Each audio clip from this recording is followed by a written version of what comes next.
Good morning, this is Dr. Turner for Integrated Math 3. Today we're going to be talking about 7.1. In Unit 7 we're getting into logarithmic functions and properties of logarithms. This is something that we've kind of touched on in Math 2 and 1 briefly, but we're actually going to get into the nitty-gritty here in Unit 7 and actually look at what these look like. So let's go ahead and just jump right into it and get started.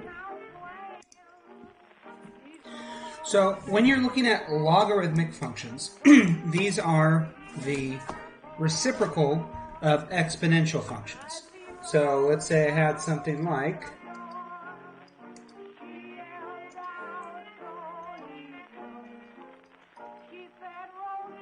y equals 2 to the x, for instance, exponential functions being where I have an exponent as a variable.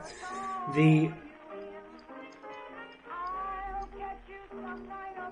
inverse function is going to be a logarithmic function. So you may have seen this on your calculator, log, it's shorthand for logarithm.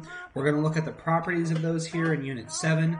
To start out just with 7.1, there are some basic properties that when I'm looking at a logarithm, I want to be able to evaluate. So, and these rules will probably look similar to your exponent rules, but we have a product rule, where if I have a logarithm with a set base of m times n, I can separate that out into a sum. Log m base b plus log n base b. And I have a quotient rule. Quotient rule looks kind of similar. If I have a quotient, if I'm doing m over n, then I can write that as a sum. Log m base b minus log n base b. And then I have a power rule of log m base b raised to the n power. If I have an exponent, I can pull that out front. Now, what is a logarithm? Again, the idea is that logarithms are the inverse of exponential functions. So, if I was to evaluate something, let's say log 8 base 2. Okay.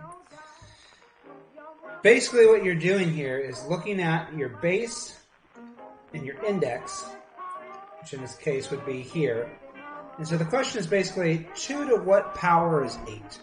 So you could do it on your hands or calculate if you need to, but 2 times 2 times 2. 2 to the third power is 8, so log 8 base 2. To evaluate that, that answer would be 3. So you're kind of asking yourself, look at the base, look at the index, how do I go from here to here in terms of exponents? Okay. If I had a log base 10, 100. So 10 to what power is 100? Well, 10 squared is 100, so log 100 base 10 is 2, etc. And just like with exponents, you're not always going to get an integer as an answer. Sometimes it'll be a decimal, and in those instances, you're going to use your calculator to evaluate. Now, a couple of things on logarithms, and we'll talk about this in 7.4 and 7.5 again also, but if you look at your calculator, it doesn't really, unless you're using like a TI-83 or something, it's not going to give you the option to change your base. So when you're looking at logarithms, you have two standard bases. One, if you're just typing log, the standard is to have base 10. So if you just type in log and there's no base showing, it's assumed that your base is base 10. And we'll get into this also. You also have something what's known as natural logarithm, which is also a button on your calculator. Typically, you have to hit that second button above log. But ln is a logarithm that has a base e. E is a constant, just like pi is a constant. We know it to be 3.141.